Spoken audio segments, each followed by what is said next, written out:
بسم الله الرحمن الرحيم الحمد لله رب العالمين والصلاة والسلام على رسول الله وآله وأصحابه أجمعين أما بعد بو برينش درس وبلوغ المرامنا حج كتابنا إيجرما تورتنش حديثا قال الحافظ ابن حجر رحمة الله عليه عن عائشة رضي الله عنها قالت قال رسول الله صلى الله عليه وسلم خمس من الدواب كلهن فاسق يقتلن في الحرم الغراب والحداة والأقرب والفأرة والكلب أقور متفق عليه. Bu hadisni birinchi masalasi bu hadisni tahriji. Bu hadisni Imom Buxoriy o'z sahihlarida kitabu jazaus sayd ay haj ihrom holida ovlashni jazosi ay jinoyatni jazosi qanaqa bo'lishi haqida kitob bor sahihlarda. O'sha kitoblarda bu hadisni zikr qilganlar va Imom Muslim o'z sahihlarida va isnoda Zuhri Urvadan, Urva o'zlarining xonalari Oisha radhiyallohu anhadan hadis zikr qilganlar va bu Buxoriyni rivoyati. Bu yerda Al-Hafiz ibn Hajar rivoyat qilgan rivoyat bu lafz Imom Buxoriyning rivoyatlari. Ammo Muslim rivoyatlari xamsun fawasiqu yuqtalna fil hill wal haram. Xamsun fawasiqu yuqtalna fil hill wal haram deyilgan. Hozir inshaalloh ikkinchi masalada hadisni sharhi o'tiladi. Va ikkinchi masala bu hadis sharhi. Aytadilarki Payg'ambar sollallohu alayhi vasallam xamsun minad davob. Xamsun 5ta. Bu 5ta. Minad davob ay jonzotlardan. Davob degani dabbani jami, dabbatunni jami davobi. Va qaysi bir jonzot yer ustida yo yursa yo uchsa o'shanga dabbatun deyiladi. Dabbatun deyiladi. Ay 5ta mana bu jonzotlardan deyaptilar. Va 5 degani bu yerda la mafhum lahu. Ay bundan uchun faqatgina 5tadan ortiq o'ldirish unga tegish mumkin emas deb. 5tadan ortiq zikr qilingandan boshqasiga tegish tajovuz qilish mumkin emas deb. Lekin bu yerda 5ta deganda 5tadan maqsad ay mana bu 5tani man zikr qilaman. 5tani man zikr qilaman deganlar. Va Abu Avana o'zlarining mustaxraj kitoblari bor. O'sha mustaxrajlarida sid deb zikr qilganlar. Ya'ni 6-chisi ham bor. Bu 6-chida ilonni zikr qilganlar. Demak, xamsun minad dawabi kulluhunna fasiq. Hammasi fosiqdir. Fosiq degani ism fisqdan, fasiq degani ismi fa'il bu. Fisqdan olingan. Val fisqu al asl osiylik. Agarda kimdir agar toatdan chiqadigan bo'lsa, aytiladiki fasaqa ay Allohga yoki fasaqa ay o'sha kimgadir osiylik qilsa ay fasaqa ay toatdan chiqdi. Ay toatdan chiqib osiylik qildi. Xo'p, nima uchun bu yerda mana bu hayvonlar zikr qilingan hayvonlar hammasi fosiq nomlandi? Chunki bular o'z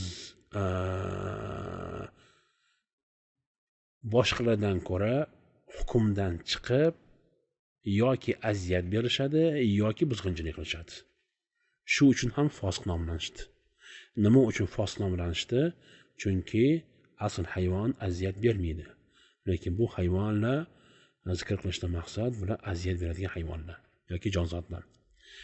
Yuqtalna fil harami. Ay harom deganda haromda o'ldiriladi.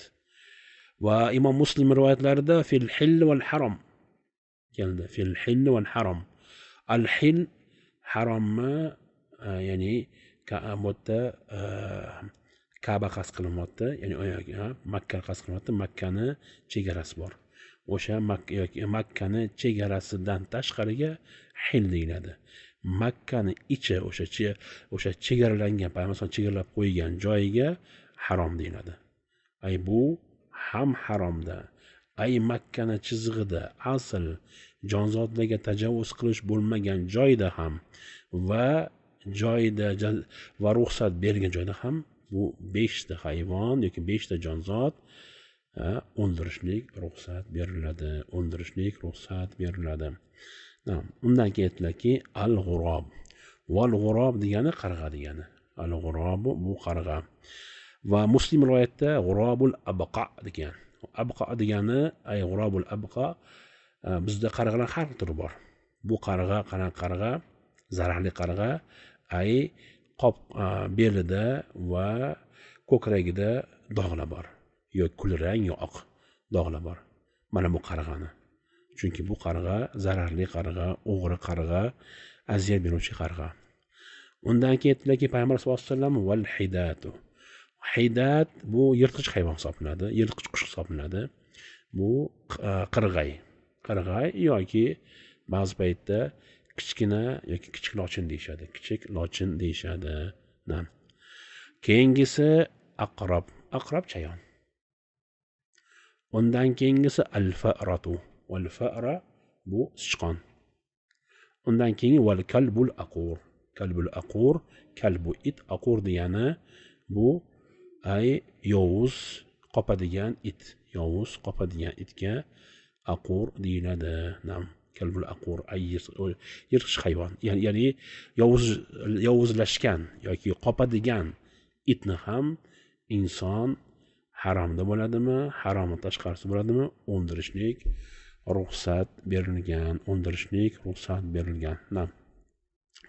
Uchinchi masala hadis dalolati. Hadis dalolati mana bu zikr qilingan 5 ta hayvon la haraja fihi joiz, inson muhrim bo'ladimi, ihromda bo'ladimi yoki ihromda bo'lmaydi, bularni o'ldirishlik. Va bularni agarda qarasangiz holatiga, illatiga, sababiga nima uchun bular o'ldirishlik ruxsat berilgan yoki aziyat yoki buzg'unchilik. Shuning uchun ham qaysi hayvonda shu illatlar bo'lsa, ular ham qiyos qilingan holda o'ldirishlik joiz bo'ladi. La haraja fihi. O'shanga Ibn Qudama rahmatullohi alayhi o'zlarini Mughni kitoblarida aytdilarki, mana bu xabar ay hadis nassun ay mana bu nass zikr qilinganki, qaysi hayvon jonzot mana shu shaklda shu illatda bo'lsa, unga qiyos qilib o'ldirishlik joiz bo'ladi. Keyin aytdilarki, Ibn Qudama al-hidatu bu ya'ni yirtqich qush bu. O'shanga taqqoslangan holda, misol uchun lochinni ham o'ldirsa bo'ladi. Lochin yirtqich hayvon. Keyin aytdilarki, o'sha Mughni zikr qilib sichqonga taqqoslangan holda hasharotlar, aziyat bergan hasharotni o'ldirsa bo'ladi. Keyin aytdilarki, chayon zaharli hayvon, zahar bor. Unga taqqoslangan holda ilonni ham o'ldirsa bo'ladi.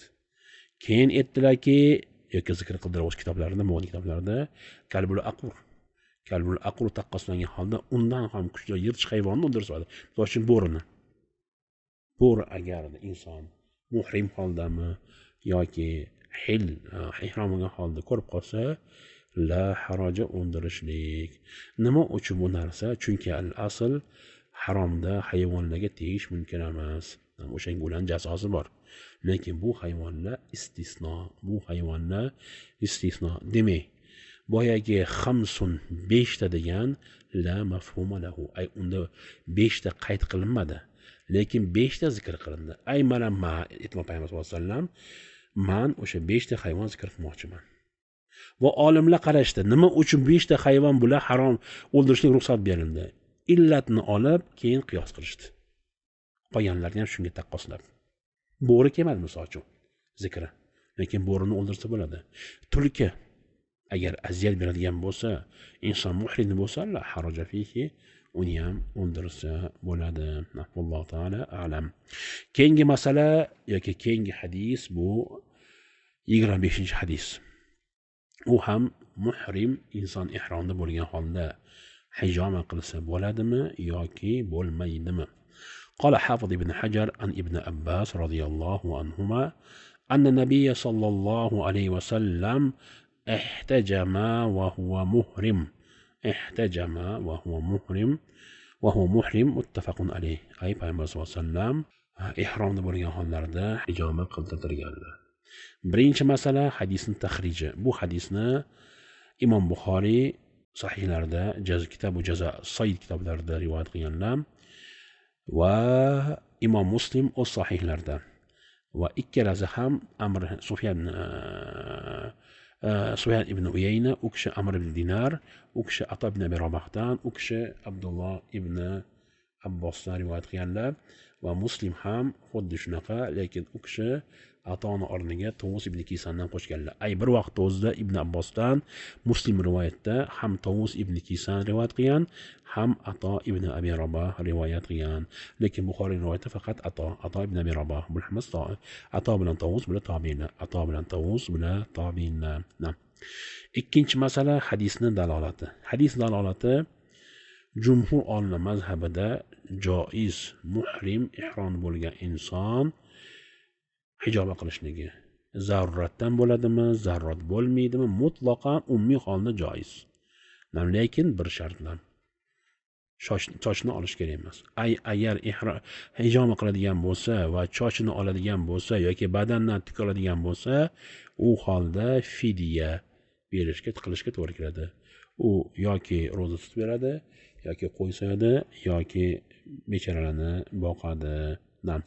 Bu Abi Hanifa mazhablari, Shofiy mazhablari va Malik va Ahmad mazhablari. Ba'zi Malikilar istisno qilishgan, aytganki faqat daruratan. Buni Al-Hafiz ibn Abdul Bar o'zlarini Al-Kafi kitobida zikr qilganlar. Varrojuhu jumhurni mazhabi ay ummiy holda zarurat bo'ladimi, muhtojlik bo'ladimi, bo'lmaydimi? La haraja fihi. Hijoma qilishlik illa bir shart bilan. Agarda olish uchun, misol uchun boshidan hijom qiladigan bo'lsa, sochini oladigan bo'lsa, u holda fidya qilishlikka to'g'ri keladi. Va bu yerda bir masalani men tanbih qilmoqchi edim. U ham bo'lsa, inson ihromda bo'lgan paytda, sochini qichigan paytda, boshini qichigan paytda tushib qolishi mumkin. Mana bu tuk tushishligi la haraja fihi, zarari yo'q. Nima uchun? Chunki payg'ambar sollallohu alayhi vasallam g'usl qilganlar ihrom paytida. Shak shubhasizki inson g'usl qilgan paytda boshini ishqalaydi. Va soch tushishi mumkin. Badan ishqalashi mumkin, tushishi mumkin. O'shanga men bu nima uchun zikr qilmayman? Bu foyda bobidan faqat. Chunki ba'zilar ya'ni mashaqqatga tushib cho'milgan paytda qo'lini teg'izmagan badaniga, boshiga teg'izmagan, buni hammasi takalluf bu. La haraja fihi. Boshingizni yuvsangiz bo'ladi, badanga ish qilasa bo'ladi va bir rat tushib ketsa ham bu hech qanaqa ta'sir qilmaydi. Keyingi masala yoki keyingi hadis bu 26-hadis. Bu hadis inson agarda mahzur bo'lgan narsani qilsa, hukmi nima bo'ladi? Ay ihrom qilgandan keyin atir sepishlik yoki sochini olishlik yoki tirnog'ini olishlik buni qilishligiga shunga muhtojlik bo'lsa, nima qilish kerak? Ankab ibn Ujra radhiyallohu anhu قال حملت إلى رسول الله صلى الله عليه وسلم والقمل يتناثر على وجهه والقمل يتناثر على وجهه فقال أي فقال ما كنت أرى الوجع بلغ بك ما أرى تجد شاة؟ قلت له. قال فصم 3 أيام أو أطعم 6 مساكين لكل مسكين نصف صاع نصف صاع متفق عليه.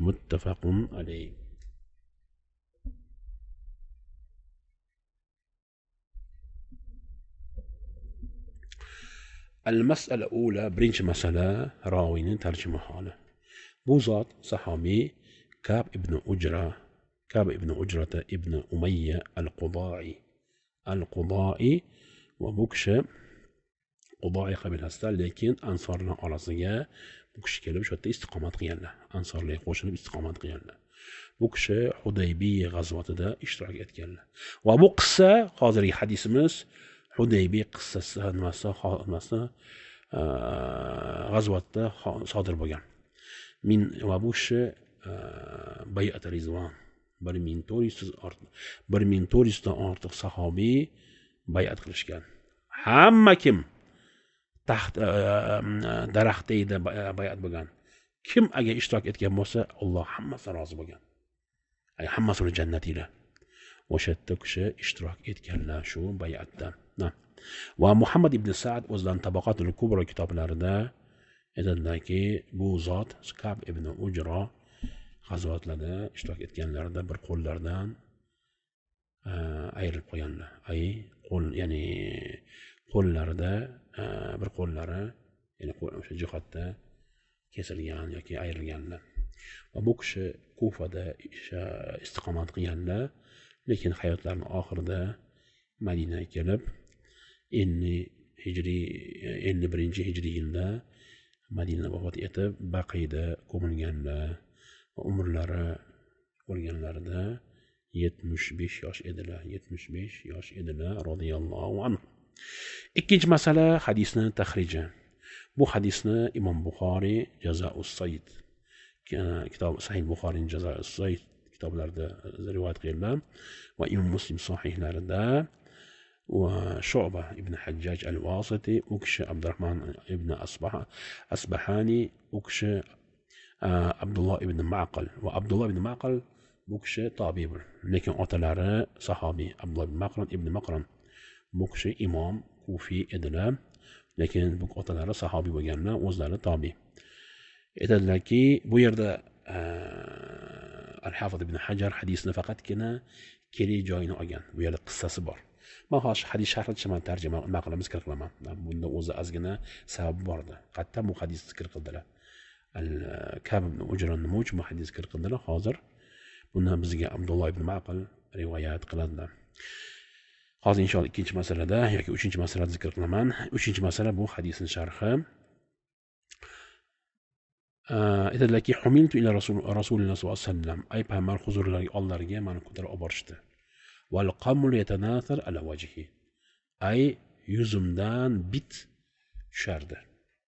Xo'p, mana shu hadisni zikr qilishlaridan oldin Al-Hafiz ibn Hajar zikr qilmadi bunda, lekin agarda qaytadigan bo'lsak, asliga Buxoriy va Muslim sohihlariga Abdullah ibn Maqal aytadilarki, jalastu ila Kab ibn Ujra. Ay bu tobi aytadilarki, sahobiyning oldiga kelib huzur o'tirdim. Fasa'altuhu an fidya. Fidya oyati haqida so'radim. Fidya oyati haqida so'radim. Ya'ni faman kana minkum maridan aw bihi ada min ra'sihi fa fidyatun min siyamin aw sadaqatin aw nusuk. Shu oyat haqida, ay kim sizlardan kasal bo'lsa yoki uni boshida bir aziyat bo'lsa, fidya bor. Yo roza aw sadaqa, bu kambag'allarning qorin to'yg'izishlik, aw nusuk, ay qo'y so'yishlik. O'sha haqida so'radim. deb so'radi, aytdilar. Bilmadim, Abdulloh ibn Ma'qil aytdilar. Faqala nazalat fiya xossa. Ay bu xos man ishim bo'yicha nozil bo'ldi. Ay manda shunaqa boshimda bit ko'pligidan tushgan paytda payg'ambar oldiga borganda, albatta payg'ambar hech qachon o'zlaridan javob bermasdilar, balkim agarda bilsalar javob berib, bilmasalar poylab turardi, vahiy tushardi. Keyin javob berardi. Shuningdek nazarat fiya ay mani holim bo'yicha nozil bo'ldi bu oyat. Shu sababidan vahiy lakum amma. O barcha uchun. Ay kim holati mani hotimga o'xshasa, aziyat bo'lib o'sha ihrom kirganda bir narsani qilishlikka to'g'ri kelib qolsa, yo chochini olishlikka, kimdir misol uchun ishton kiyish to'g'ri kelib qoladi. Misol shuna bir holat bo'lib qolishi mumkin, majbur kiyishlikka. Bunda mana shu holat bo'ladi. Fidya qilishligi, ya'ni shuni ish qilib o'zini o'sha man qilingan holatdan chiqadi. Shunga aytdilarki, xossa ayman hol nimada man uchun xos nozil bo'ldi, lekin bular hamma uchun kim holat shuna bo'lib qolsa bemalol shu oyatni tatbiq qilishi mumkin. Keyin aytdilarki, humintu ila rasululloh sollallohu alayhi vasallam, ay payg'ambar huzurlariga mani olib borishdi. Kim? Yaqinlari kimdir olib borib bordi. Va bu qachonda? Hudaybiya g'azvatida edi. Ay 6-hijriy yilda. Val qamlu yatanatharu ala wajhi, ay boshimdan yuzimga ko'pligidan tushardi. Va Kab nima uchun emasdi? O'ylardiki, ihrom paytida o'ndirish mumkin emas. Ihrom paytida, chunki sahobalar nima qilishdi? Maqsadlar umra qilishdi, lekin mushriklar ruxsat bermadi. O'shanda payg'ambar sollallohu alayhi vasallam ihrom chiqishni buyurdilar. Johzatdan so'yib ihrom chiqishni buyurdilar. Ungacha u kishi ihromda edilar, o'shanga tegmadilar. Keyin aytdilarki, payg'ambar sollallohu alayhi vasallam, ma kuntu ura al-waja'a ma balagha bika ma ura. Ay, men buni kutmagandim. Hozir men ko'rib turgan narsa sizni yetgan xolis juhd, mashaqqat, men buni tasavvur qila olmasdim bu narsani. Ya'ni siz shu holga olib kelib qo'yibsiz holatingizni. Yani bu gaplari al-waja' degani bu o'sha har bitta nimaki agarda mashaqqat bo'lsa, aziyat bo'lsa, bir kasallik bo'lsa, o'shanga vaja' deydi. Ura ay azunnu, gumon. Men bunaqa gumon qilmagandim, bu hozir ko'rishim, ya'ni sizdan ko'rayotgan narsa bu bunaqa xayoliy narsa hozir bu. Ya'ni shu holdaki butun boshi bitga to'lib ketgan, boshidan yuziga bit to'kilyapti. Keyin aytdilarki, tajidu shatan, qo'yiga qurbizatam so'yishlikka qo'ldilar. Qala fasum salasata ayyam, ay 3 kun roza tuting. Aw at'im 6 masakin, yoki 6 kun yo 6 ta bechorani boqing. Likulli miskin nisfu sa', ay har bitta miskin uchun yarim so'. 1 so' 4 hovuch, ay 2 hovuch narsa beriladi. 2 hovuch narsa beriladi deb payg'ambar sollallohu alayhi vasallam aytdilar. 4-chi masala hadisning dalolati. Hadisning dalolati, muhrim agarda unda aziyat bo'lsa va chochini olmoqchi bo'lsa, u holda la haraja fihi, chochini oladi, lekin fidya bor. O'sha fidyani qilish kerak. Bu fidya yo 3 kun ro'za beradi, yoki 6 ta bechorani boqadi, yoki qo'y so'yadi. Unga havola. La haraja fihi, unga havola. Xo'p, bu yerda kimdir aytishi mumkin? Kimdir aytishi mumkin? Siz bu yerda aytyapsizki, hadisda turadiki, tajidusha. Xiyorni faqatgina ovqatlam ro'zaga berdi payg'ambar sollallohu alayhi vasallam. Birinchi aytdilar, qo'yga qurbiz yetadimi? Yo'q deganlaridan ketdilarki, unda bo'lmasam, yo 3 kun tuting yoki 6 ta bechorani boqing. Bu lekin Muslim rivoyatida keldiki, fahliq, ay bu chochingizni olingda, wasum salasata ayyam, 3 kun tuting ro'za, aw yoki at'im 6 masakin, yoki 6 ta bechorani boqing, aw 10 kun nasika, yoki qo'y so'ying. Va qo'y degani bu yerda ichiga echki ham kirib ketadi. Chunki ashsha deganda arab tilida ichiga al-ma'iz val nima xaruf, qo'y ham va echki ham kiradi. La haraja fihi, qo'yni eng kami 6 oy, echki esa 1 yil, 1 yildan kam bo'lishi kerak emas.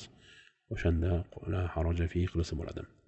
Demak, hadisni 4-chi hadisning dalolat, birinchi dalolatlardan biri, inson agarda bir mahzur qilmoqchi bo'lsa,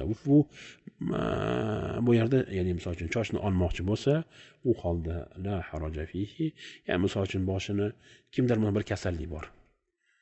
Ihrom kirdi, kasallik qo'zg'ab qoldi. Darhol chochini olish kerak. Oling chochini bo'ldi. U haj paytida. Hajda faqat 3 kundan ihrom chiqishi mumkin. 8, 9, 10. 8da kirdi. 3 kun poyda tura olmaydi. Aytiladiki, chochini olsinda, lekin fidyani qilish kerak. Keyingi hadis dalovatlaridan biri, inson o'sha mahdur qilish qayerda? joyida qilinadimi yoki xohlagan joyda qilish mumkinmi? Chunki payg'ambar aytdilarki, insakishsha, qo'y so'ying dedilar. Bu o'sha joydami yoki haramga so'yiladimi? Va Imom Malik mazhablari va Imom Ahmad mazhablari xohlagan joyda. Buni qayd qilinmaydi. Xohlagan joyda qilish mumkin. Va Shofiy mazhablari va Imom Ahmad boshqa rivoyatlarida haramda qilinadi bu narsa. Qo'y so'yish haram bo'ladi. Va rojihu xohlagan joyida. Chunki payg'ambar sollallohu alayhi vasallam Hudaybiy deb yurdilar. Hudaybiy haram tashqarisida edi. Aytmadi borib, boringni haramda qiling. Va agar bu narsaga bayonga muhtoj bo'lgan payg'ambar sollallohu alayhi vasallam o'sha yerda bayon qilardilar. Keyingi masala hadisni dalolatlaridan bu yerda ya'ni faqatgina choch olish bo'yicha faqatgina hadis keldi. Olimlar qolgan mahzurlarni ham shunga taqoslaydilar. Ay ihrom kimni yechib yuborishi, misol uchun yoki misol uchun kiyim kiyishligi yoki atir sepishligi, qolgan ham yoki badandan choch olishligi, qolganlari ham xuddi shunaqa shunga qiyos qilinadi. Fa illa bu yerda hadisda faqat choch olish keldi. Qolgan mahzurlar xuddi shunga qiyos qilinadi. Shu qiyos holda kim misol uchun badandan soch olish kerak, ko'kragining sochini olish kerak. Ko'krak misol uchun bir narsa qilish kerak, dori surish kerak. Surmasa bo'lmaydi, ko'krak juda ham choch ko'p. Marhamat oling, lekin fidya berasiz. Va subhanakallohumma bihamdik ashhadu an la ilaha illa ant astaghfiruka va atubu ilayk. Walhamdulillahi robbil alamin.